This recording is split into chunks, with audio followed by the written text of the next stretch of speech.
1 year after my husband left me for a younger coworker, my phone rang at nearly midnight. When I saw his name, I almost ignored it. Then I answered. And the man who destroyed our marriage was crying so hard he could barely speak. What he confessed that night made me realize two things. First, I never truly knew the man I married. And second, the worst thing that ever happened to me was about to become the best thing that ever happened to me. Welcome back to Inspired Real Events, where ordinary people meet impossible family and the quiet ones learn the loudest lessons. If betrayal, gratitude, and slow burn justice are your thing, you're in the right place. Drop a comment and tell me where you're watching from, and be sure to subscribe. My name is Sarah Elizabeth Foster. I'm 35 years old. If someone had told me 2 years ago that my husband would leave me for a younger woman, destroy our marriage, and then call me 1 year later crying so hard I could barely understand him, I would have laughed and said they were watching too many movies. Because that kind of thing didn't happen to people like us. At least, that's what I believed. For 12 years, I loved one man. 12 years. Do you know what 12 years means? It means building a life brick by brick. It means sharing dreams, sharing bills, sharing holidays, sharing losses, sharing victories, sharing every ordinary Tuesday that nobody remembers. It means believing that when life gets difficult, the person beside you will stay. I believed that, with all my heart. And that's exactly why what happened nearly destroyed me. This story isn't about revenge. It's about betrayal. It's about heartbreak. It's about learning that the people who break you aren't always the people who win. And sometimes, the ending nobody expects becomes the beginning you desperately needed. This is my story. And it started on a rainy Thursday afternoon when my husband came home early from work. I remember every second, because that was the day my old life ended, and neither of us knew it yet. Rain tapped softly against the kitchen window as I stood over a pot of homemade soup. The house smelled warm, comfortable, safe. I was humming along to an old song playing from my phone when I heard the front door open.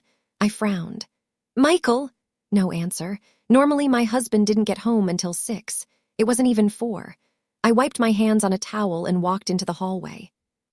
Michael Foster stood by the door. 40 years old, tall, dark hair, blue eyes, the same man I'd loved since college, but something looked wrong. His face was pale, his shoulders tense. His eyes wouldn't meet mine.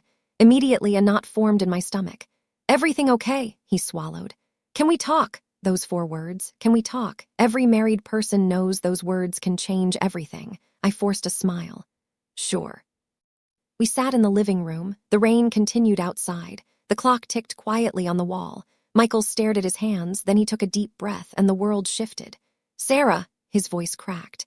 "We need to separate." For a moment, I genuinely thought I had misheard him. Separate, the word floated through my brain without meaning. I laughed, a nervous little laugh. "What?" His eyes finally met mine, and suddenly I knew. Before he said another word, I knew. Because guilt was written all over his face. The kind of guilt that doesn't come from wanting space. The kind that comes from doing something unforgivable. My chest tightened. "Who's she?" His face went white. There it was, confirmation. I hadn't guessed, I had known. Some instinct buried deep inside me had known before my brain could catch up. "Sarah, who's she?" His silence answered. I felt my heart crack, not break. Crack, like a piece of glass under pressure, still standing but damaged. "There is someone." The room spun. I stared at him. 12 years together, reduced to 5 words. There is someone. I couldn't breathe. I couldn't think. I couldn't understand. "Someone from work." Another silence. That was answer number 2. I laughed again. Only this time it sounded strange. Broken. "Of course."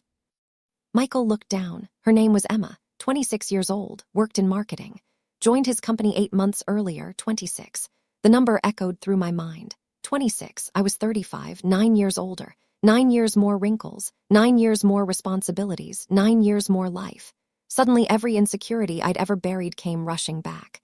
The gray hair I'd found last year, the laugh lines around my eyes, the extra weight that never completely disappeared after my 30s. Every tiny flaw became enormous. I hated myself for thinking that way, but heartbreak doesn't think logically. Heartbreak attacks wherever it can. Michael kept talking, something about feeling disconnected, something about growing apart, something about finding himself.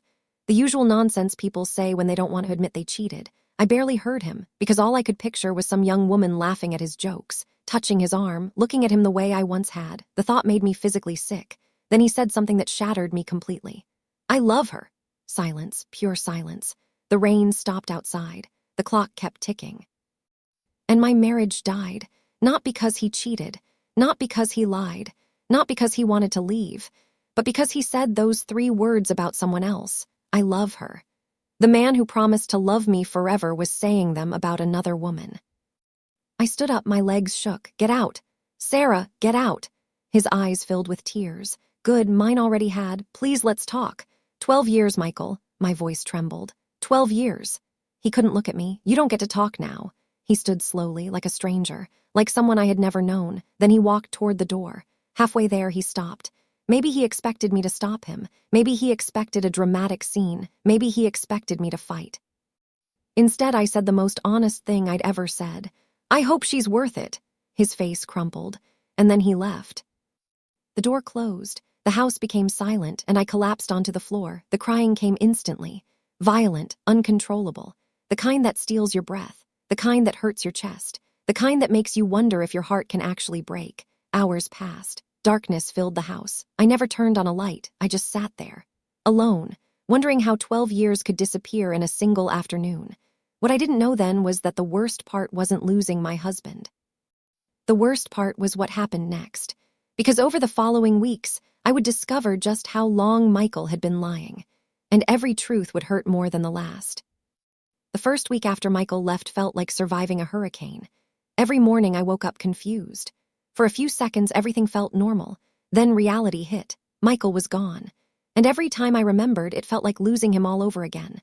The silence inside the house became unbearable. No footsteps upstairs. No coffee brewing before sunrise. No familiar voice asking if I wanted breakfast. Just emptiness. Friends called. Family texted.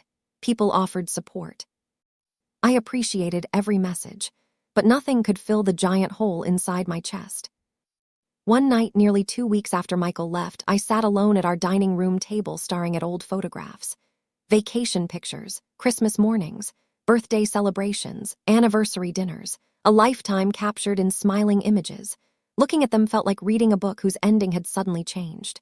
I wasn't searching for answers anymore. I was searching for signs. Something, anything. A clue that this disaster had been coming. Because surely a marriage doesn't explode overnight. Surely there had been warning signs. Right. As I sorted through old photo albums, I noticed something strange.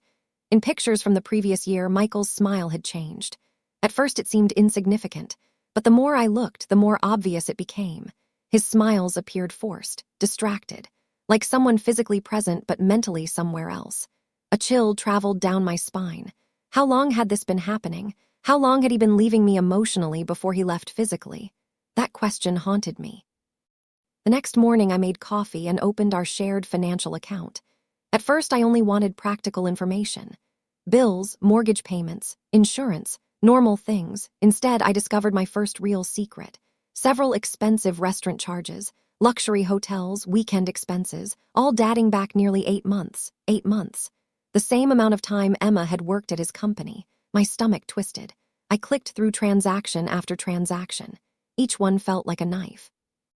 Because while I thought my husband was working late, he had been spending money on someone else. While I sat home waiting for him, he was creating memories with her. I stared at the screen until the numbers blurred. Then another realization hit me, anniversary week. There were charges during our anniversary week. My hands began shaking. I checked the dates again. No, this couldn't be real, but it was. 3 days after our anniversary dinner, Michael had spent hundreds of dollars at a luxury hotel. I remembered that week perfectly. He'd brought me flowers, taken me to dinner, looked me in the eyes and told me he loved me. Then 3 days later, he'd checked into a hotel with another woman. I ran to the bathroom and got sick. Not because of the cheating, not anymore, because of the lies, the endless lies. The man I'd trusted most in the world had looked me directly in the eyes while living an entirely different life, and somehow that hurt even more. Over the following days, I found more pieces, tiny fragments of truth, each one uglier than the last. His coworkers had known, not everyone, but enough. Some had met Emma. Some had seen them together. Some had assumed I already knew. One woman from Michael's office accidentally confirmed it during a phone call. The second she realized I was unaware, she went silent. But the damage was already done. I hung up and cried for an hour. The humiliation felt unbearable. I had been the only person who didn't know. The wife. The person who should have known first. Instead, I had been the last. One evening, my best friend, Lauren, arrived with takeout food and enough determination to drag me out of my misery. She dropped the bags onto my kitchen counter.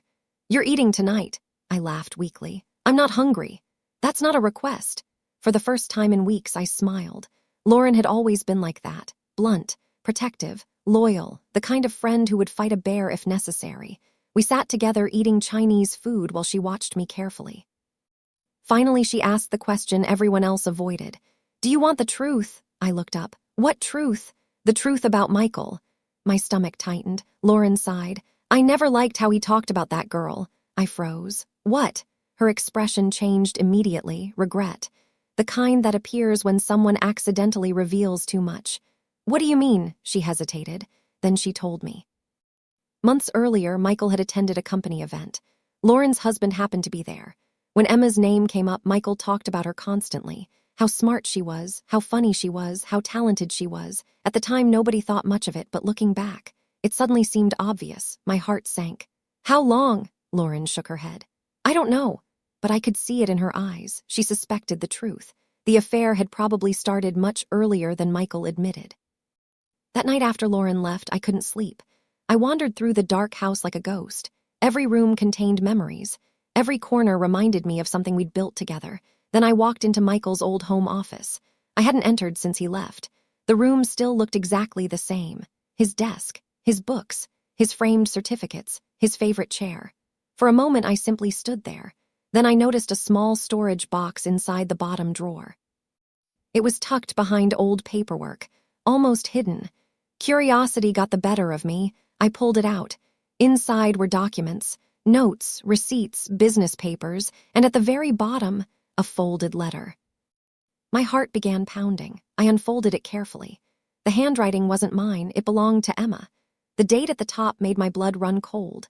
9 months earlier, 9 months. Before Michael ever mentioned problems in our marriage, before he talked about separation, before any of his excuses, the letter wasn't explicit. But it didn't need to be. Every line dripped with affection. Every sentence revealed emotional intimacy, inside jokes, private memories, future plans.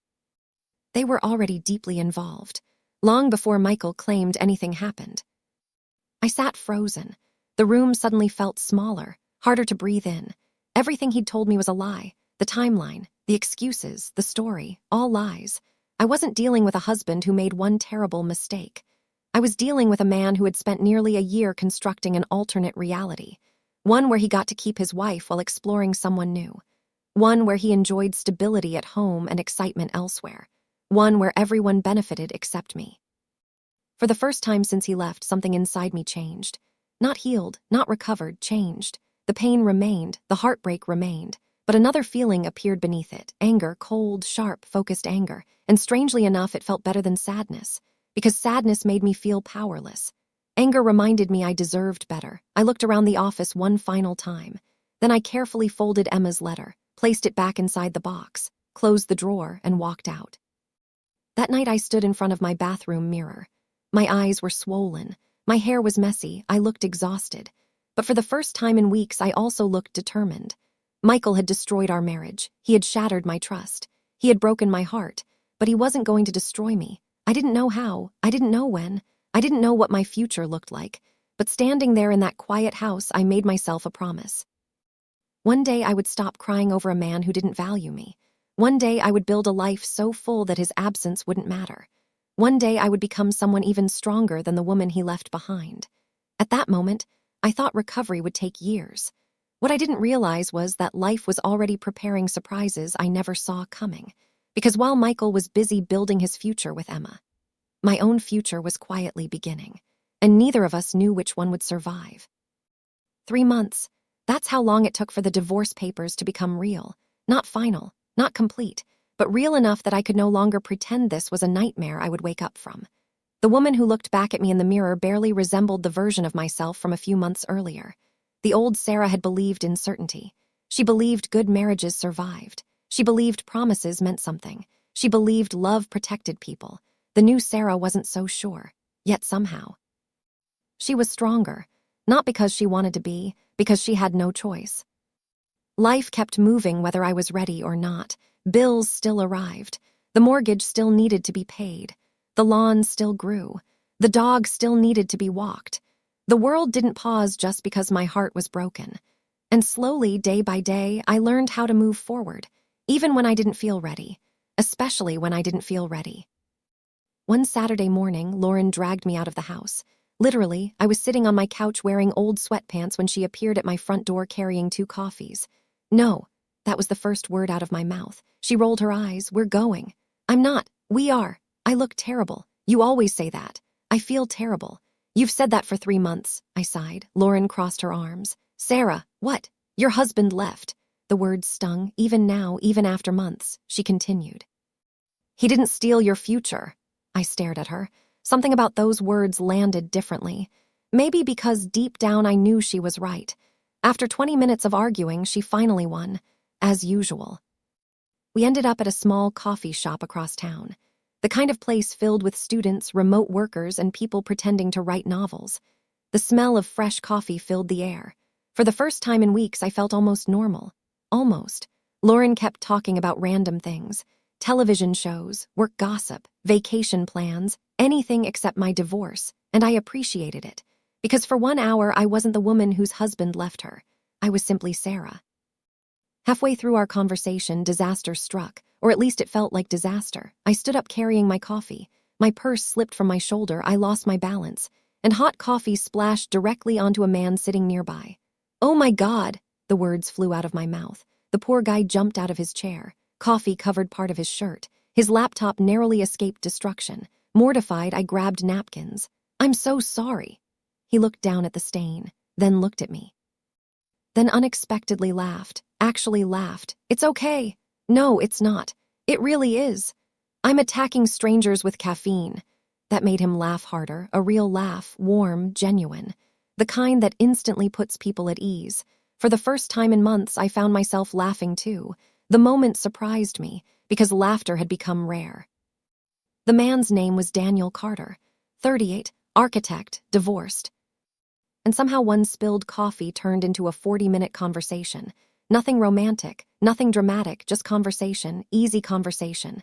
The kind I hadn't experienced in a very long time. When Lauren and I finally left, she looked at me suspiciously. What? She grinned. You smiled. I smile. No, she pointed at me. You smiled. I rolled my eyes. Stop. I'm serious. It was a conversation. It was a good conversation.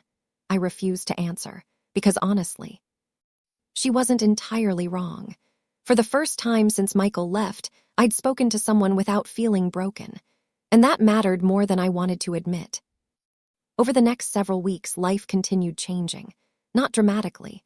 Gradually, I started exercising again. Nothing extreme, just morning walks, fresh air, movement, small steps. Then I updated my wardrobe, not because I wanted revenge, not because I wanted attention, because I wanted to feel like myself again. The woman I'd become during my marriage had spent years prioritizing everyone else. Michael, work, responsibilities, everyone except herself. Now I had an opportunity. A painful opportunity, but an opportunity nonetheless, to rediscover who Sarah Foster actually was. One evening my phone buzzed. It was Lauren. Her message contained 3 words, call me now. My stomach dropped instantly. I called. What happened? Lauren hesitated. Then she said something I never expected. Michael got engaged. Silence, pure silence. I stared at the wall. Engaged already 3 months. 3 months after ending a 12-year marriage. My chest tightened. Not because I wanted him back. Not because I still loved him, because of what it meant. Because suddenly everything became obvious. This wasn't a spontaneous relationship. This wasn't a new romance. This wasn't something that developed after our marriage ended. This had been happening for a very long time, long enough for engagement, long enough for commitment, long enough for plans. The truth hurt, but it also brought clarity. Michael hadn't left because our marriage failed. Michael left because he chose someone else. There was a difference, and realizing that difference changed everything. That night I cried again, but differently, not with despair, with release. I finally stopped blaming myself. I stopped wondering if I could have saved the marriage, stopped wondering if I should have worked harder, loved harder, changed more, Because no amount of effort can save a relationship when one person secretly leaves long before they walk out the door. The next morning, I woke up lighter, not healed, just lighter. A week later, another surprise arrived. A mutual friend accidentally shared photos from Michael and Emma's engagement party. I wasn't searching for them. I wasn't stalking social media. They simply appeared. And there they were, Michael smiling, Emma smiling, everyone celebrating. For a moment, the old pain returned.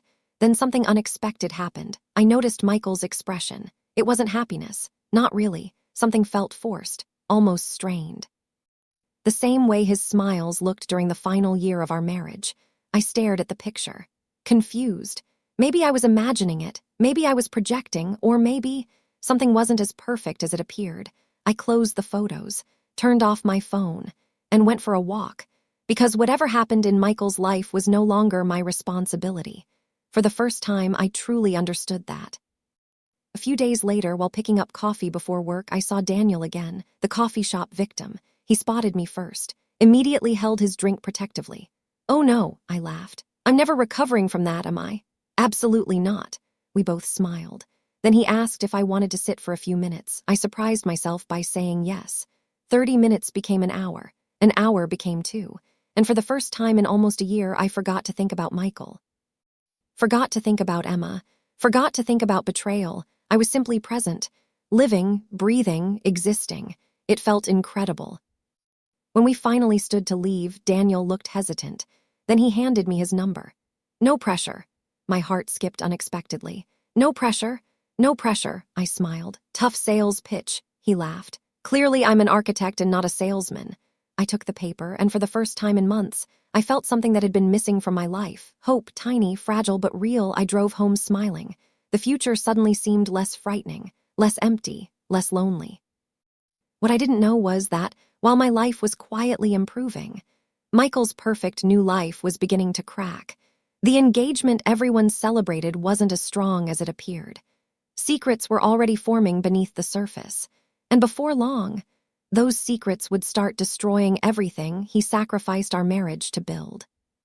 By the time autumn arrived, something inside me had changed. The grief was still there.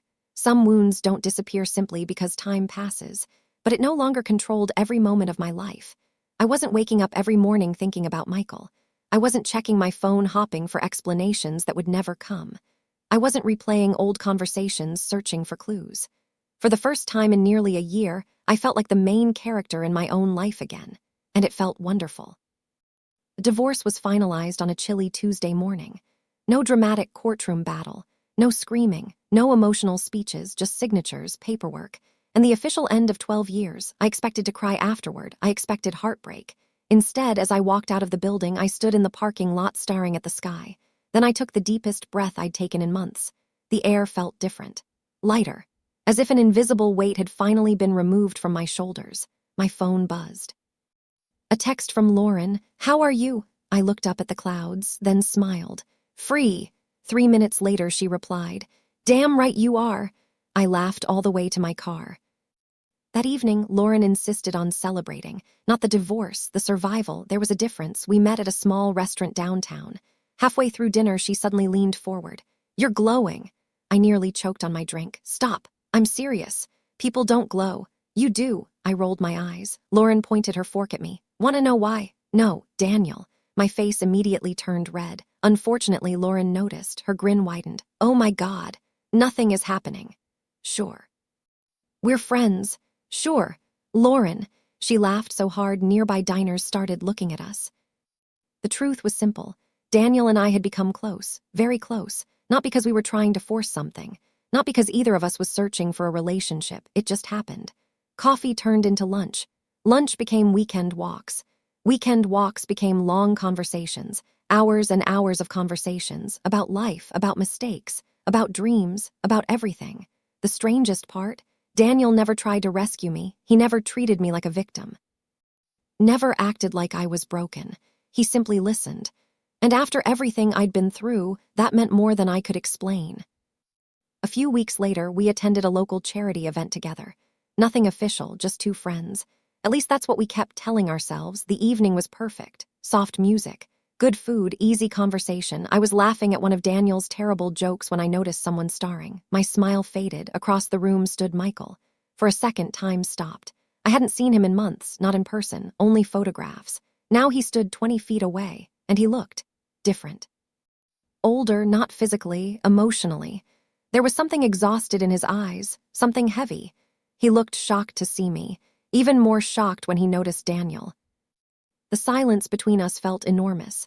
Finally, Michael approached. My stomach tightened. Daniel immediately sensed the tension. "You okay?" I nodded, mostly. Michael stopped in front of us. For a brief moment, nobody spoke. Then he forced a smile. "Sarah, Michael." His eyes shifted toward Daniel. "Who's this?" Before I could answer, Daniel extended his hand. "Daniel Carter." Michael shook it. The interaction lasted 2 seconds, yet somehow felt like 2 hours. The tension was impossible to miss. After a few awkward moments, Michael excused himself. As he walked away, Daniel looked at me.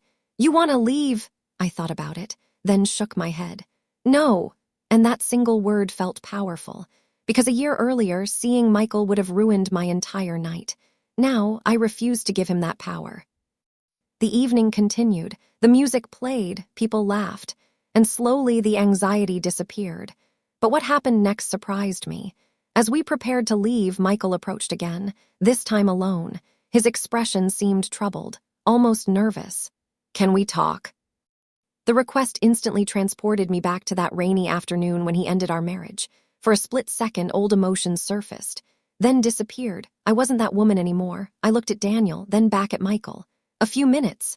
Daniel nodded and stepped away. Michael and I moved toward a quiet corner. The silence felt uncomfortable. Finally, he spoke.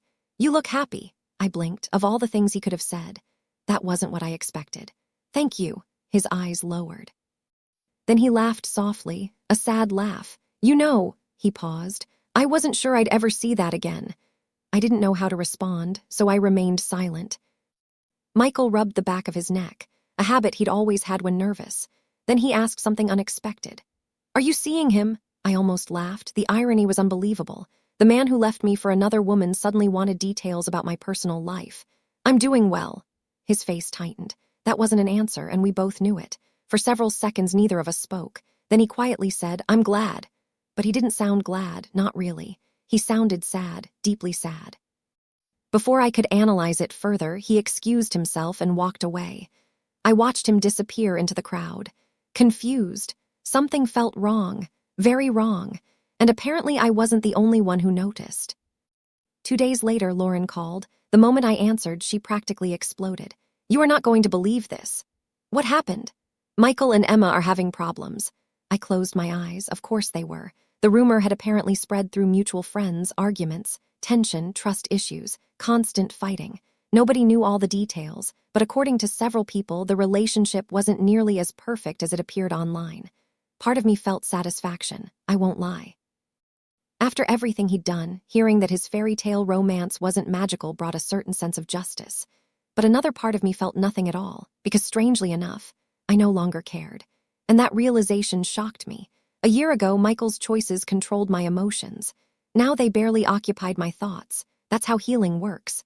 Not all at once, not dramatically, little by little, until one day you realize the person who shattered your heart no longer controls it.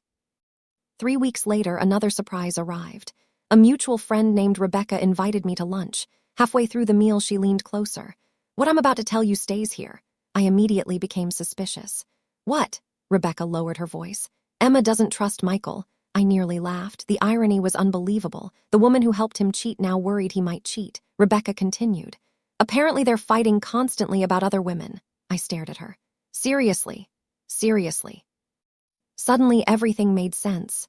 The tension, the rumors, the strained expressions, the uncomfortable encounter at the charity event. Trust had become their problem, because relationships built on betrayal often struggle with trust. Who could have predicted that? Everyone. Everyone could have predicted that. When lunch ended, I drove home feeling strangely peaceful. Not victorious. Not happy about their problems, just grateful. Grateful I wasn't living that life anymore. That evening, Daniel invited me to dinner. Nothing fancy. A small Italian restaurant. Simple. Comfortable. Exactly the way I liked it. We spent hours talking, laughing, enjoying each other's company. And at one point, while listening to him tell a ridiculous story about a construction project gone wrong, I realized something. I was genuinely happy, not pretending, not surviving, not recovering, happy. The realization nearly brought tears to my eyes, because for so long I believed happiness had left with my marriage. Yet here it was, finding me again, in a completely unexpected form. As I drove home later that night, my phone rang. The screen displayed an unfamiliar number. Normally I wouldn't answer. For some reason I did. "Hello!" Silence, then breathing, heavy breathing, my stomach tightened. "Hello!" A man's voice finally spoke. Weak, broken, barely recognizable, but I knew immediately who it was. "Sarah!" Every nerve in my body froze. "Michael," and before I could respond, I heard something I never imagined hearing. The sound of my ex-husband crying, not quietly, not emotionally, completely broken, the kind of crying that comes from absolute despair. My heart pounded. "Michael!" He struggled to speak, words caught in his throat. Then finally, through the tears, he whispered, "Everything is falling apart." And the line went silent. For several seconds after Michael stopped speaking, I simply sat in my car staring through the windshield. The parking lot lights blurred. My heart pounded. The sound of his crying echoed in my ears. 1 year earlier, I had been the one sitting alone on a floor, crying so hard I couldn't breathe. 1 year earlier, he had walked away, certain, confident, in love, or at least that's what he claimed. Now his voice sounded shattered, broken, lost. Part of me wanted to hang up. Part of me wanted to remind him exactly how heartbreak feels. Part of me wanted to say, "Now you understand." But I didn't, because despite everything Michael had done, cruelty had never been part of who I was. I took a slow breath. "Michael." Silence, then another shaky breath. Finally he spoke. "Can we talk?" The exact same words he had spoken the day he destroyed our marriage. Only this time everything felt different. The power dynamic had changed. The desperation had changed. The person asking for answers had changed. I looked through the windshield, then quietly answered, "Talk." For nearly 10 seconds he said nothing. When he finally spoke, his voice sounded exhausted. "Emma left." I blinked. That's it. That was the crisis. The younger woman left. Part of me almost laughed, not because it was funny, because it felt unbelievable. This was the relationship he sacrificed everything for. The relationship worth destroying 12 years of marriage. And now it was over, just like that. I expected satisfaction. I expected vindication. Instead, I felt strangely empty. Michael continued. 3 weeks ago. I remained silent. He seemed to interpret my silence correctly because he didn't ask for sympathy, didn't ask for comfort, didn't ask for understanding. Instead, he simply told the truth. And maybe for the first time in years, it was actually the truth. "We've been miserable for months." His voice cracked again. "Maybe longer." The admission hung in the air. Months. I thought back to the engagement photos, the forced smiles, the tension I'd noticed. Maybe I hadn't imagined it after all. Michael laughed bitterly. "You know what's funny?" I didn't answer. "Everything I thought would make me happy." His voice faded. It didn't. The silence that followed felt heavy, not because I wanted him back, not because I enjoyed hearing him suffer, because for a moment I heard genuine regret, the kind that arrives far too late. Eventually I asked the question, "What happened?" Michael took a long breath. Then the story began. According to him, the relationship started excitingly. Passion, adventure, constant attention, everything felt new, fresh, effortless. Exactly the fantasy people imagine when they abandon real life for something shiny and new. But reality arrived eventually. It always does. The exciting conversations became ordinary. The mystery disappeared. The novelty faded. Then came something much worse, distrust. Emma constantly worried about other women. Michael constantly worried about other men. Every disagreement became a fight. Every delayed text became suspicion. Every business trip became an argument. The foundation beneath their relationship was weak because it had been built on dishonesty. And eventually that weakness spread everywhere. Listening to him felt surreal. Not because I was surprised, because I wasn't. Every problem he described sounded predictable, painfully predictable. Then he said something that stunned me. "I never stopped comparing her to you." My grip tightened around the phone. The words caught me completely off guard. "What?" Michael laughed softly, a miserable laugh. "The little things." He paused. "The things I never appreciated." I didn't respond. I wasn't sure how. His voice became distant, almost reflective.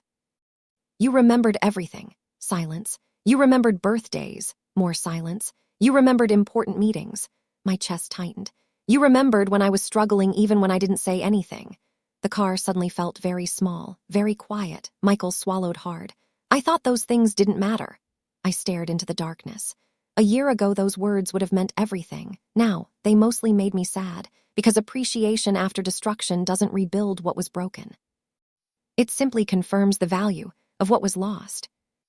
After several minutes, Michael finally asked the question I knew was coming. Are you happy? There it was, the question hiding beneath everything else. The real reason for the phone call. Not Emma, not heartbreak, not loneliness, curiosity, regret. The need to know whether I'd survived. I thought about Daniel, our conversations, our laughter, the peace I'd slowly rebuilt, the confidence I'd rediscovered. Then I answered honestly. Yes. The silence that followed lasted so long I wondered if the call had disconnected. Then Michael whispered, I'm glad. But once again, he didn't sound glad. He sounded devastated. And for the first time, I realized something important. Michael wasn't mourning Emma, not entirely. He was mourning the life he'd thrown away, the life he once had, the life he assumed would always be waiting if things went wrong, a dangerous assumption, one that many people make. Eventually, he asked another question. Is there someone else? I almost smiled. Daniel's face immediately appeared in my mind, the way he laughed, the way he listened, the way he made ordinary moments feel easy. I looked down at my hands, then answered carefully. There's someone who treats me very well. The silence afterward said everything. I could practically hear Michael processing those words, trying to imagine it, trying to understand it, trying to accept it. None of those things sounded easy. Finally, he whispered, I deserve that. For the first time during the conversation, I agreed, not out loud, but inside. Yes, he did deserve it, not the pain, not the heartbreak, the consequences. Because actions create consequences, whether we're ready for them or not. And sometimes those consequences arrive years later, when there's nothing left to repair. Before ending the call, Michael said one final thing, something that stayed with me long afterward. If I could go back, his voice broke, I'd choose differently. The words lingered, heavy, painful, meaningless, because life doesn't move backward, no matter how desperately people wish it would. A few minutes later, the call ended. I sat alone in my car, the engine off, the night quiet around me, waiting for some overwhelming emotion. Anger, satisfaction, triumph, closure. Instead, I felt something unexpected. Compassion. Not for the man who left me, for the man who finally understood what he'd lost. Because regret can be one of the loneliest places in the world, especially when it's earned. The next morning, I met Lauren for breakfast. The second she saw my face, she knew something happened. What? I told her everything, every detail, every confession, every tear. When I finished, Lauren stared at me, then shook her head. Incredible. What? He actually called. I laughed softly. I know, she leaned back. Do you feel better? The question surprised me. I thought about it carefully, then nodded. Actually, I smiled. I do. And I meant it, not because Michael was suffering.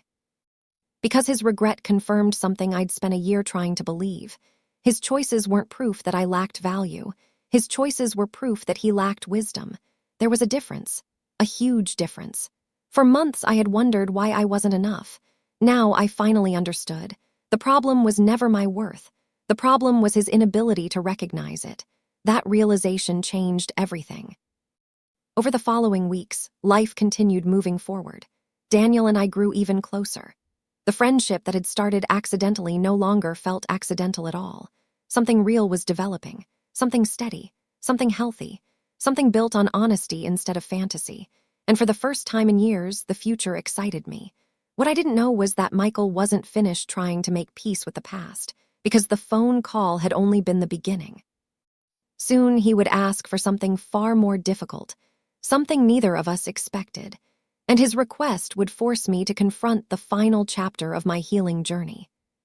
After Michael's phone call, I expected him to disappear again. Honestly, I wanted him to, not because I hated him, not because I wished him harm, but because I had finally found peace. And peace is a fragile thing. Once you fought to rebuild it, you become protective of it. For several weeks, I heard nothing from him. Life settled into a comfortable rhythm. Work, friends, family, and Daniel, especially Daniel. The funny thing about healthy relationships is that they don't arrive with fireworks. They don't usually crash into your life dramatically.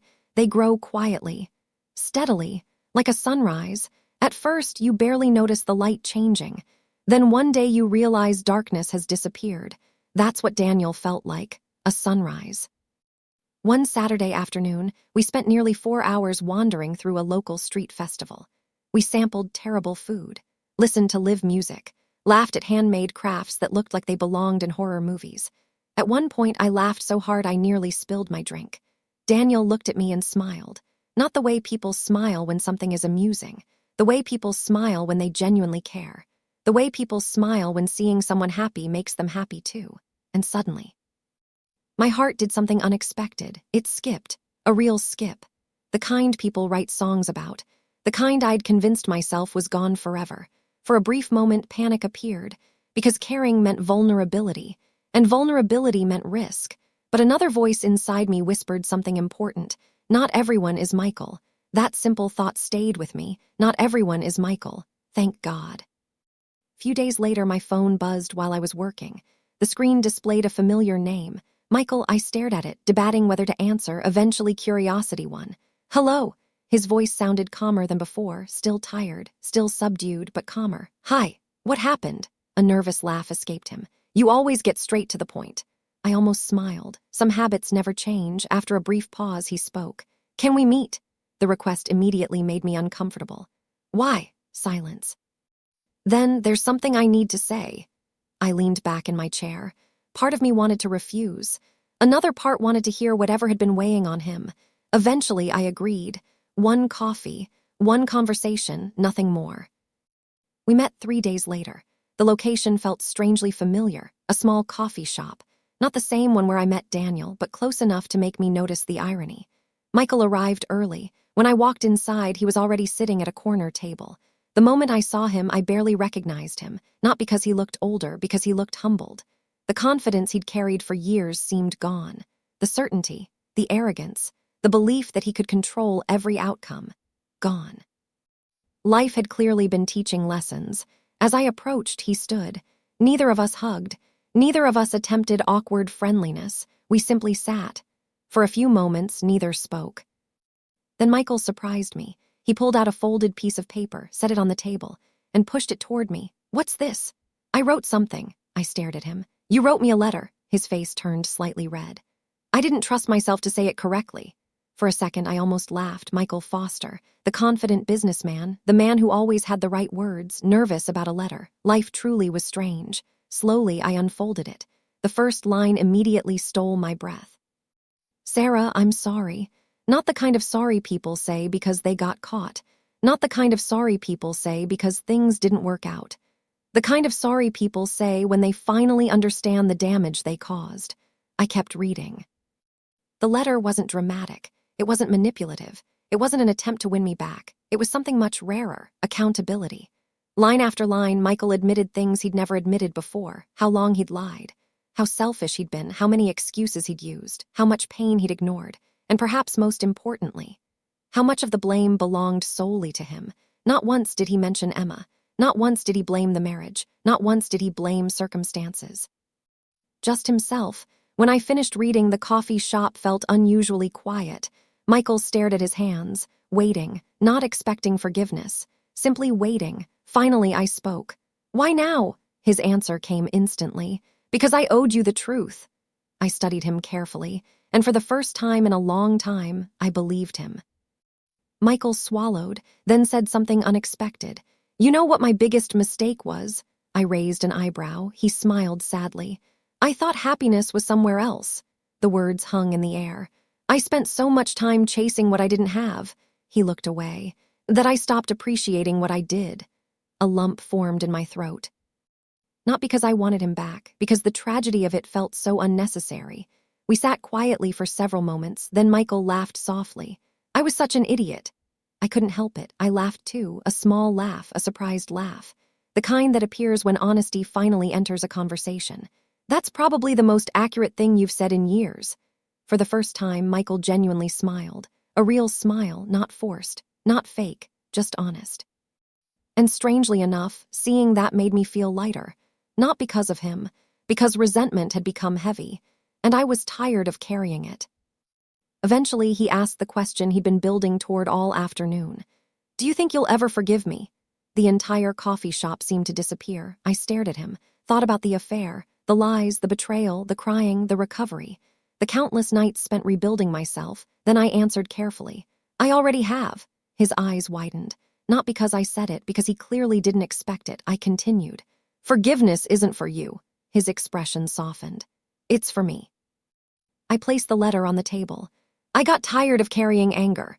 Michael looked away quickly, but not before I noticed his eyes fill with tears. For several moments, neither of us spoke. Then he whispered, "Thank you." And for the first time since our marriage ended, there was peace between us. Not friendship, not reconciliation. Peace. Sometimes that's enough. When the conversation ended, Michael stood, then hesitated. One more thing. I waited. A tiny smile appeared. That guy, I laughed immediately. What guy? You know exactly which guy. Daniel, of course. I shook my head. Michael smiled. The smile carried sadness, but also acceptance. Don't mess it up. For a moment, I was speechless. Then he added, he looks at you the way I should have. The words hit harder than I expected. Before I could respond, Michael nodded, turned, and walked away. This time, watching him leave felt completely different. No heartbreak, no grief, no regret, just closure, real closure. The kind most people never get. That evening, I sat on my porch thinking about everything that had happened. The marriage, the betrayal, the healing, the apology, the journey from devastation to peace. Then my phone buzzed, a message from Daniel. Dinner tomorrow, simple, ordinary, exactly the kind of message I once took for granted. I smiled, then typed back, I'd love to. A few seconds later, 3 dots appeared. Then another message arrived. Actually, there's something I've been wanting to tell you. My heart immediately accelerated. Fast. Very fast. I stared at the screen, suddenly nervous, suddenly excited, suddenly terrified, and somehow, those feelings felt wonderful, because they meant I was alive again. What I didn't know was that Daniel was about to change everything. And the next chapter of my life would begin with 4 simple words that I'd never expected to hear again. The next 24 hours felt ridiculous, completely ridiculous. I was 35 years old, a grown woman, a homeowner, a professional. Someone who had survived betrayal, divorce, heartbreak, and the complete destruction of the future she'd planned. And yet, I spent the entire day acting like a nervous teenager because of one text message. Actually, there's something I've been wanting to tell you. I must have read those words 50 times, maybe more. Every possible scenario played through my mind. Maybe he was moving. Maybe he'd met someone. Maybe he wanted space. Maybe he was about to confess feelings. Every possibility felt equally terrifying. By the time dinner arrived, my stomach was doing gymnastics. Lauren found this hilarious, naturally. You like him. I know. No, she pointed dramatically. You really like him, I groaned. Please stop. You have that look. What look? The look people get right before they fall in love. I threw a napkin at her. Unfortunately, she kept laughing. The worst part, she wasn't entirely wrong. That evening, I arrived at the restaurant 10 minutes early. Daniel was already there. Of course he was. He was always early. One of those annoyingly responsible people. When he saw me, his face immediately brightened. And once again, my heart betrayed me. That stupid little Skip. That wonderful little Skip. The dinner started normally. Conversation flowed easily. Work stories, family stories, random observations, the same comfortable rhythm we'd shared for months. But beneath it all, tension lingered. Not bad tension, anticipation. Eventually, Daniel set down his fork, took a deep breath, and smiled nervously. That alone shocked me. Daniel rarely seemed nervous. Sarah. There it was, the moment I felt my pulse quicken. Yeah. For a second, he simply looked at me. Then he laughed softly. I had this entire speech prepared. My smile widened. That's never a good sign. No, he shook his head. It's really not. The nervousness returned. Then finally, he said the words. I think I'm falling in love with you. Everything stopped. The restaurant, the conversations around us, the music, the world, everything for one perfect moment. Silence. I stared at him. And Daniel immediately looked terrified, absolutely terrified, which somehow made the situation adorable. I probably shouldn't have said it like that. I laughed, a genuine laugh, the kind that bubbles up before you can stop it. His expression became even more nervous. Oh no, no, I shook my head quickly. It's not that. Then why are you laughing? I looked down at the table, then back at him. Because I've been trying not to say the exact same thing for weeks. The look on his face was priceless. Pure shock, pure relief, pure happiness. For a moment, neither of us spoke. We just sat there smiling like two complete idiots, and honestly, it was perfect. After everything I'd experienced, after every tear, every sleepless night, every painful memory, this moment felt earned, not because life owed me happiness, because I'd fought my way back to it. Daniel reached across the table, carefully, giving me every opportunity to pull away. Instead, I took his hand, warm, steady, safe. For the first time in years, love didn't feel dangerous. It felt peaceful, and that made all the difference. Over the following months, life became something I barely recognized. In the best possible way, Daniel and I grew closer every day, not through grand gestures, not through dramatic declarations, through consistency, honesty, trust. The things that actually matter.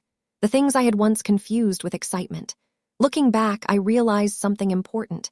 Real love often feels quieter than fantasy, and far stronger. One Saturday morning, nearly 18 months after Michael left, I stood in my kitchen making pancakes. Daniel sat at the counter reading something on his tablet. The dog wandered between us, hoping someone would drop food. The sunlight streamed through the windows. Everything felt ordinary, beautifully ordinary. Then my phone rang. I glanced at the screen. Michael, I frowned. That was unusual. We hadn't spoken in months. Not since the apology. Curious, I answered. Hello. His voice sounded strained.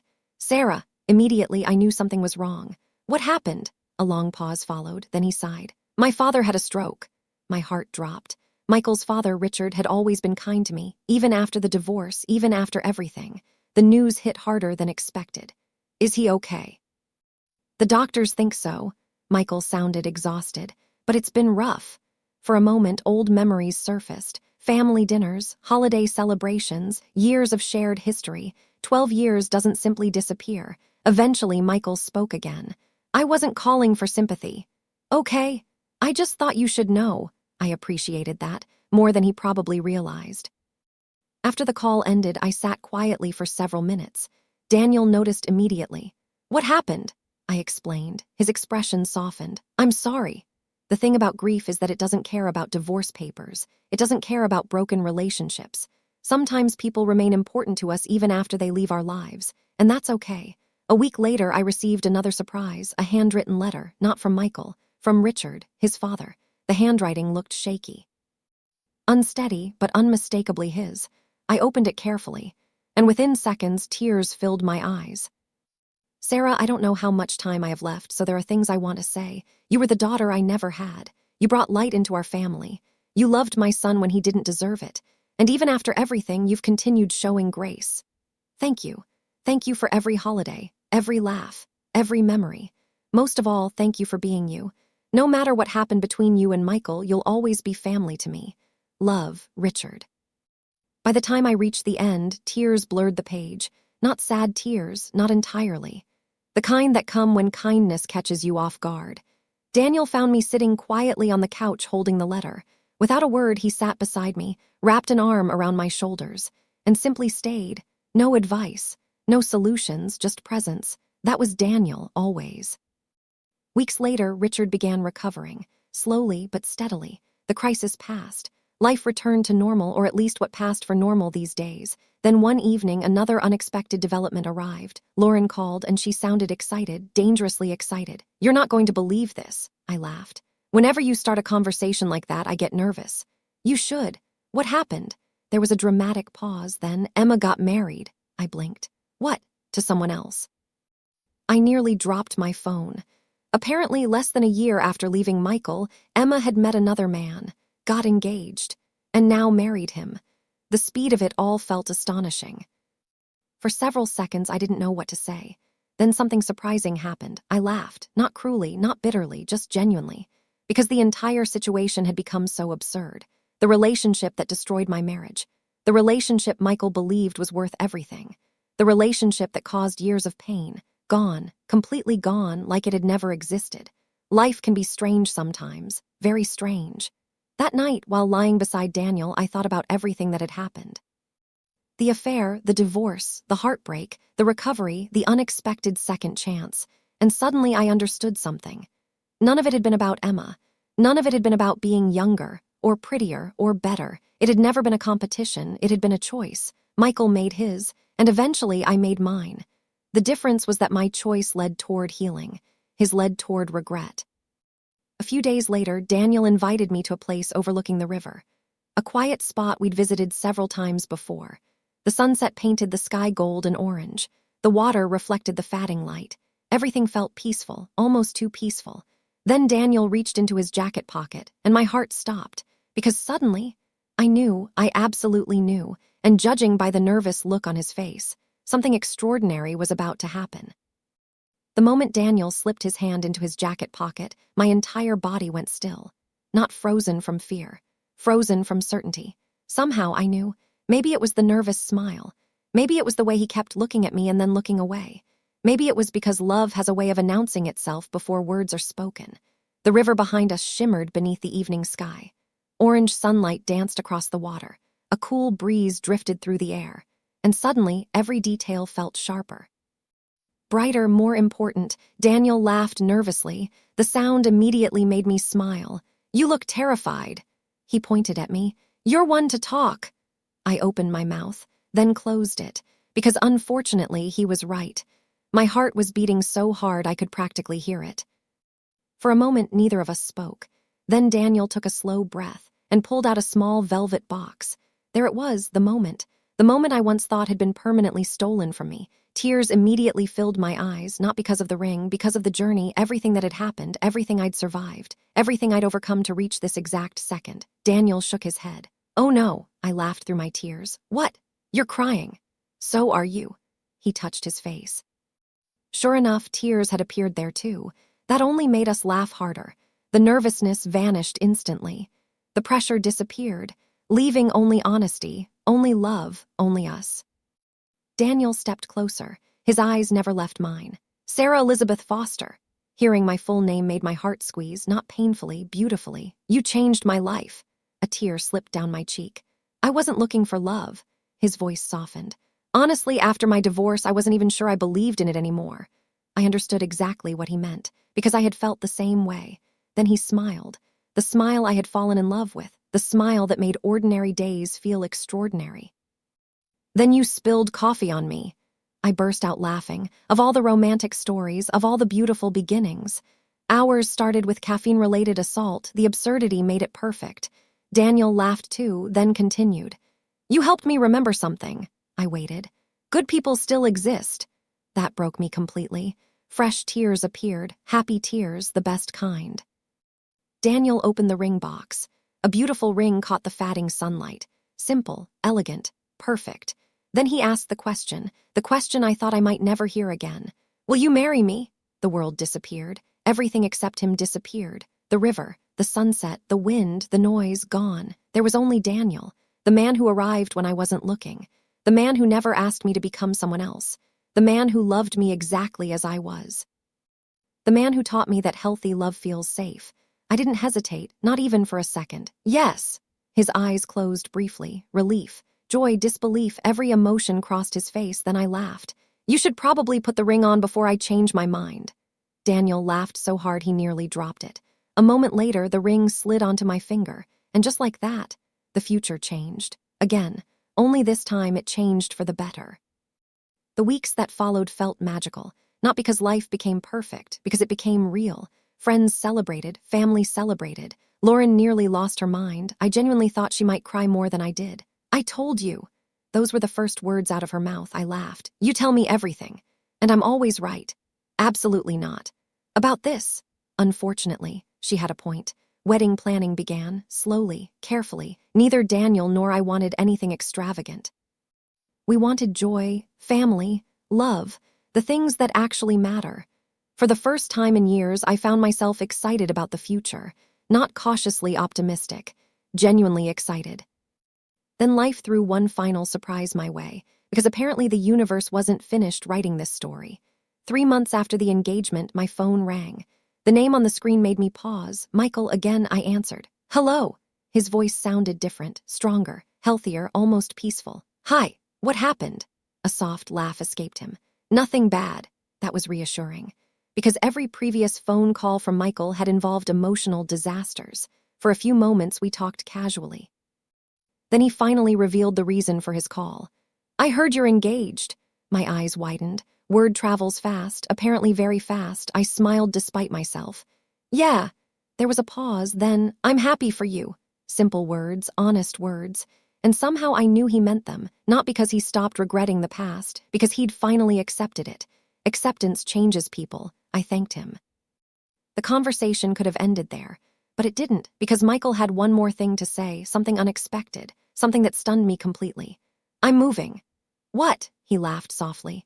Arizona. I blinked. Arizona? That was nearly 2,000 miles away. The decision surprised me. Michael explained, new job, new city, fresh start, different opportunities, a completely different life. For a moment, neither of us spoke. Then I realized something. This was goodbye. Not dramatic goodbye, not emotional goodbye, real goodbye, the kind that quietly closes a chapter forever. Michael seemed to realize it too, his voice softened. You know, he paused. I think this is the first time I've actually looked forward instead of backward. The statement hit me unexpectedly hard, because healing had finally reached him too. Late, painfully late, but still, growth is growth, no matter when it arrives. Eventually he asked, Can I tell you something? Sure. A long silence followed. Then, you deserved better than the version of me you got. The honesty stole my breath, not because I needed to hear it anymore, because it mattered that he finally understood it. I looked down at the engagement ring on my finger, then answered honestly. I know, Michael laughed, a genuine laugh. The first truly genuine laugh I'd heard from him in years. Good. The conversation ended shortly afterward. As I placed my phone down, I felt something extraordinary. Not relief, not closure, something deeper, completion. The wound had finally become a scar, still visible, still part of my story, but no longer painful. That evening, I told Daniel about the call. He listened quietly, then asked, How do you feel? I thought carefully, really carefully, then smiled. Nothing. Daniel raised an eyebrow. Nothing, I nodded. Just happy. And for the first time, that was completely true. No anger, no sadness, no resentment, no lingering questions, just happiness, pure happiness. I thought the story was finally over. I was wrong. Because 2 weeks later, a letter arrived. And what it contained would bring every chapter of my journey together in a way I never expected. A final message, a final truth, and a final lesson, one that would stay with me forever. 2 weeks before my wedding, life felt wonderfully chaotic. Not stressful, not overwhelming, just busy in the best possible way. There were invitations to confirm, family members calling with questions, last-minute decisions about flowers, music, seating arrangements, and 100 tiny details I never knew existed. Apparently, weddings are powered entirely by checklists and panic. Daniel found this endlessly entertaining. I did not. One afternoon, I sat at the kitchen table surrounded by wedding paperwork when I heard the mail slot open. A few seconds later, envelopes landed on the floor. Without thinking, I walked over and picked them up. Bills, advertisements, a magazine, and one envelope I didn't recognize, no return address. Just my name written carefully across the front. Sarah Elizabeth Foster. Something about it felt unusual. I carried it back to the table. For several moments, I simply stared at it. Then curiosity won. Slowly, I opened the envelope. Inside was a single handwritten letter. The moment I saw the signature at the bottom, my breath caught, Michael. I immediately sat down, my heart beating slightly faster, not from fear, not from sadness, just surprise. The letter was several pages long, longer than anything he'd ever written during our entire marriage, which felt strangely fitting, because people often find their words after it's too late. I took a deep breath and began reading. Sarah, by the time you read this, I'll probably be settled into Arizona, a completely different city, a completely different life, and hopefully a completely different man. I debated whether to write this letter for weeks. Part of me worried it would seem selfish. Part of me worried it would reopen wounds that deserve to stay closed. But there are things I need to say, not because I expect anything, not because I want anything, because truth matters, and for too many years I avoided it. The first page focused on accountability. Not excuses, not explanations, just honesty.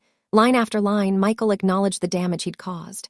Not only to me, to himself, to his family, to the life we'd built together. The words felt different from previous apologies, not because they were more emotional, because they were more mature. The letter continued. And then I reached the section that stunned me.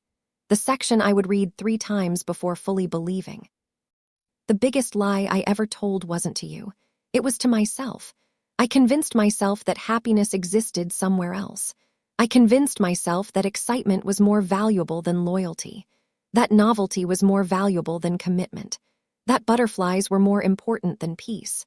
I was wrong, completely wrong, and I didn't realize it until I lost everything that actually mattered. My eyes lingered on those words. Butterflies were more important than peace. How many people make that mistake? How many people throw away stability because excitement feels brighter? How many people confuse intensity with love? The answer was probably more than any of us wanted to admit.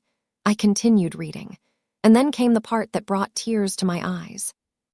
You spent years loving me, supporting me, believing in me, and I spent too much of that time taking you for granted. I noticed your flaws, but ignored your sacrifices. I noticed your mistakes, but ignored your loyalty.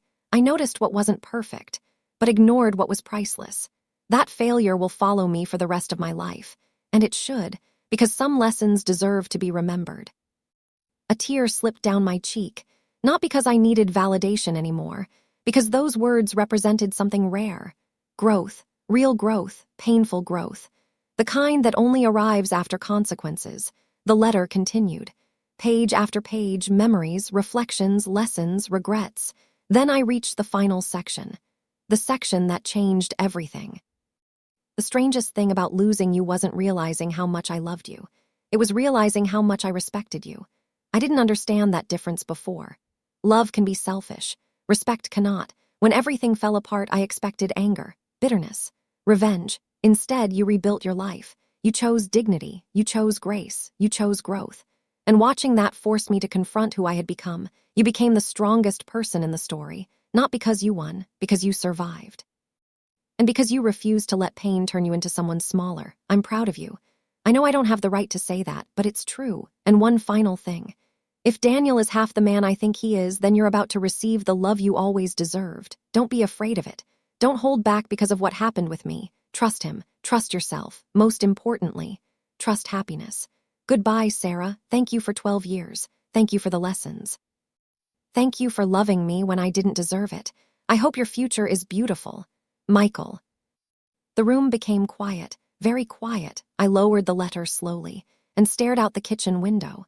The afternoon sunlight illuminated the backyard. Birds moved through the trees. Life continued normally, yet something inside me had shifted. Not because Michael's words changed the past. Nothing could do that because they completed it.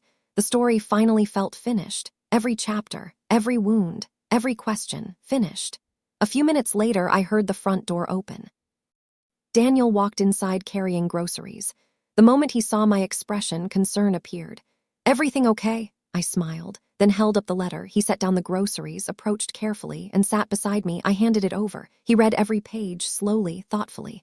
When he finished, he remained silent for a long time, then finally said, "Wow," I laughed softly.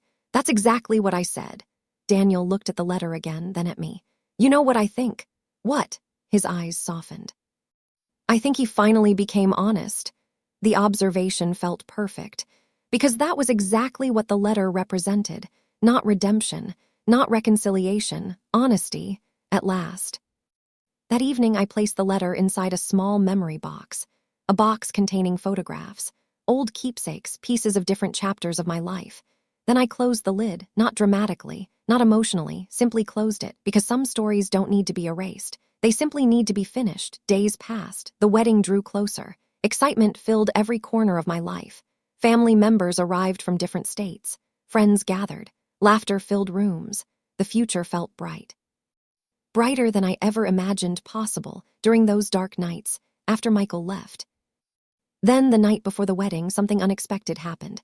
I found myself sitting alone on the back porch. The same porch where I once cried for hours after my marriage ended. The same porch where I'd questioned my worth, questioned my future, questioned everything. Now the night felt different, peaceful, complete. I looked up at the stars and suddenly realized something extraordinary. If I could travel back in time, back to the version of Sarah sitting on the floor after Michael left. The version convinced her life was over. I wouldn't warn her.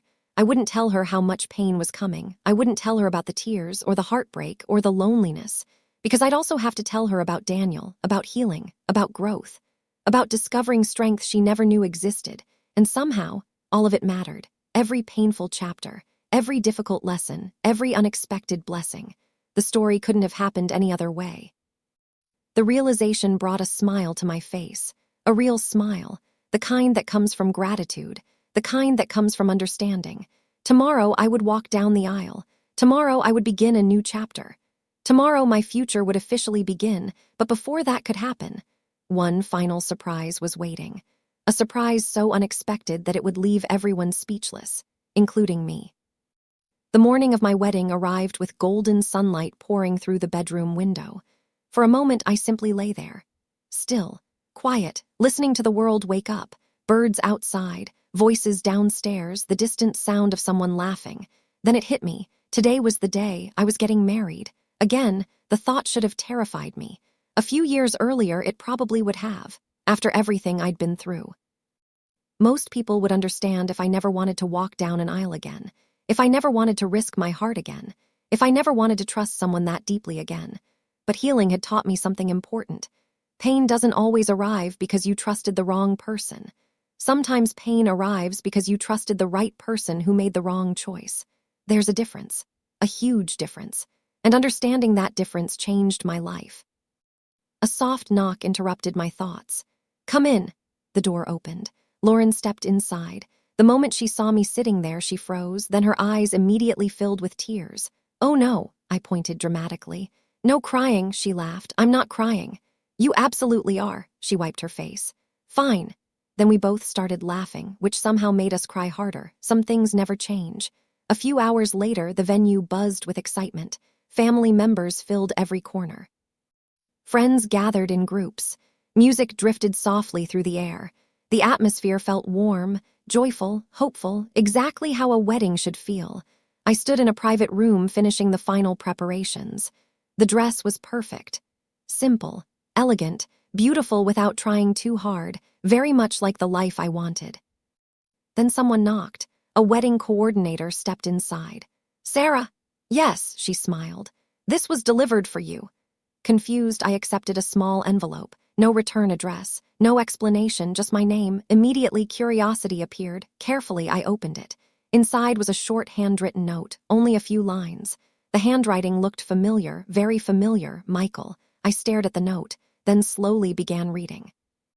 "Sarah, I promise this is the last letter. I heard today's the day, and I wanted to say one thing. Years ago, I thought leaving was the beginning of my happiness. Today, I finally understand that leaving was the beginning of yours. You deserved this life. You deserved this love. You deserved someone who sees your value before losing it. Walk down that aisle knowing something important. You were never the one who wasn't enough. I was the one who wasn't wise enough to see what I already had. Have a beautiful life." "Michael." I read it twice, then folded it carefully. For a moment, emotion swelled inside my chest. Not sadness, not longing, something softer. Gratitude, not for the pain, never for the pain, for the lesson. Because without that lesson, I might never have understood my own strength. A few minutes later, Lauren entered. She immediately noticed my expression. "What happened?" I handed her the note. She read it silently, then looked up. "Wow," I laughed. Apparently everyone had the same reaction. She returned the note, then hugged me tightly. The kind of hug that says 1,000 things without speaking. When she pulled away, her eyes glistened. "You ready?" I looked toward the door, toward the future waiting outside, toward the life I'd spent years rebuilding, and smiled. "Yeah, I was." The music began, guests stood. The ceremony started, my heart raced, not from fear, from excitement, pure excitement. Then the doors opened, and I saw him, Daniel, standing at the end of the aisle, waiting. The moment our eyes met, everything else disappeared. The crowd, the decorations, the music gone, only Daniel remained. His expression immediately shifted, a smile spreading across his face, a smile filled with love, with admiration, with certainty. And suddenly I understood something. This was what safety felt like. Not certainty that life would always be easy, certainty that we would face life together, step by step, day by day. The journey down the aisle felt both endless and instantaneous. Then I reached him. Daniel took my hands and smiled, that smile, the one that changed everything. The ceremony itself passed in a blur. Vows, laughter, tears, promises, every moment felt perfect. Not because perfection exists, because authenticity does. When it came time for our vows, Daniel spoke first. His voice shook slightly. "I can't promise a perfect life," I smiled. "Neither could I can't promise we'll never face challenges." His eyes never left mine. But I can promise this. The room became silent. I will never stop choosing you. My heart nearly burst. Tears filled my eyes instantly. Daniel squeezed my hands. Every day, a tear escaped. Even on difficult days. Another followed. Especially on difficult days. The room blurred, because those words meant more than he realized. Every day. Not only when things are exciting, not only when things are easy, every day. When my turn came, I struggled to speak. Emotion caught in my throat. Eventually, I found my voice. You found me when I had forgotten who I was. Daniel's eyes softened. You reminded me that heartbreak isn't the end of the story. A smile appeared. And you taught me that real love doesn't ask us to become someone else. By the time I finished, half the guests were crying, including Lauren, obviously. Finally, the officiant smiled, then spoke the words everyone had been waiting for. I now pronounce you husband and wife. The applause erupted instantly. Cheers, laughter, celebration. And then Daniel kissed me. The crowd went wild. Someone actually whistled.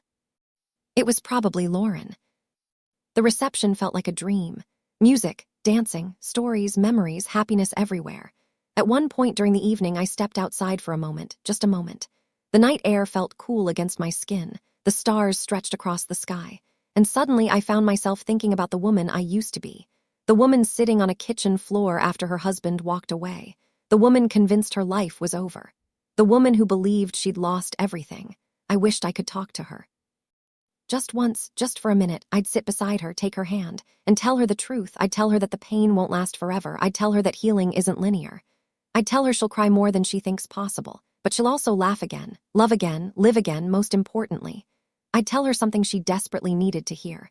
Losing the wrong person creates space for the right one. The realization filled me with emotion, because it was true, painfully true, beautifully true. A familiar voice interrupted my thoughts. There you are, I turned. Daniel stood in the doorway, looking for me, smiling, always smiling. He walked over and wrapped an arm around my shoulders. What are you thinking about? I leaned against him. The answer came easily. How strange life is, he laughed. That's fair.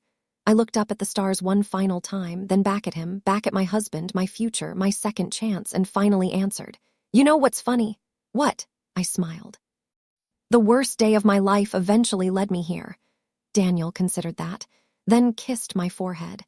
Sometimes life has weird ways of getting us where we're supposed to be. Maybe he was right, maybe not. Either way, I knew one thing. My story wasn't a story about betrayal, not really.